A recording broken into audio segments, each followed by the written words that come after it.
9 రోజుల నుండి తెలంగాణ పోలీసులు ఒక నిందితుని పట్టుకోలేకపోయారు. సాధారణ కేసు కాదు, very sensitive case, very important case, high profile case. ఒక కేంద్ర మంత్రి కొడుకుకు సంబంధించిన కేసు.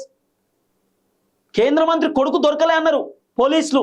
ముఖ్యమంత్రి హోదాలో ఉన్న వ్యక్తి, హోమ్ మినిస్టర్ హోదాలో ఉన్న వ్యక్తి రేవంత్ రెడ్డి చెప్పిన అప్ స్టాండింగ్ లో ఉన్నాడు.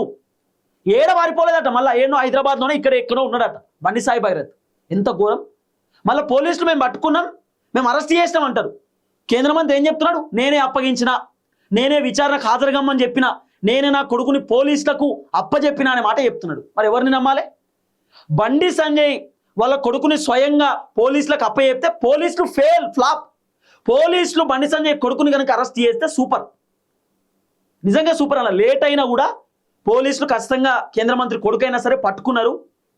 పోలీసులు విచారణ చేసిరు, జడ్జి ముందు హాజరుపరిచిరు. ఆ తర్వాత జడ్జి గారు 14 రోజుల పాటు రిమాండ్ విధించారు అని చెప్పి ఖచ్చితంగా ఒక మంచి పరిణామం అని చెప్పొచ్చు. నిందితుడు ఖచ్చితంగా శిక్ష పడాలి, ఎవరైనా సరే.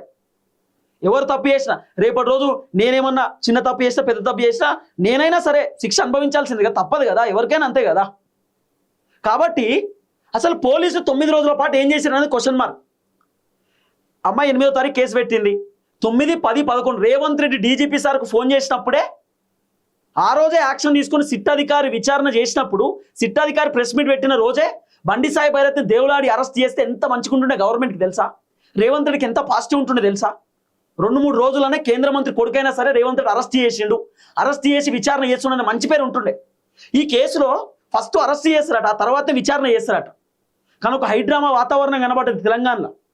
లేదు లేదు విచారణ చేస్తాం, ఎంక్వైరీ చేస్తాం, ఆ తర్వాతనే మేము అరెస్ట్ చేస్తాం, జైల్లో పెడతాం అనేటటువంటి రకంగా రేవంత్ రెడ్డి మాట్లాడిండు. అసలు రేవంత్ రెడ్డి ఫెయిల్ అయిపోయాడు. బండి సంజయ్ రేవంత్ రెడ్డిని ఫెయిల్ చేసిండు. ఓ రకంగా చెప్పాలంటే బండి దెబ్బకు రేవంత్ ఖతం, అవుట్ అయిపోయిండు.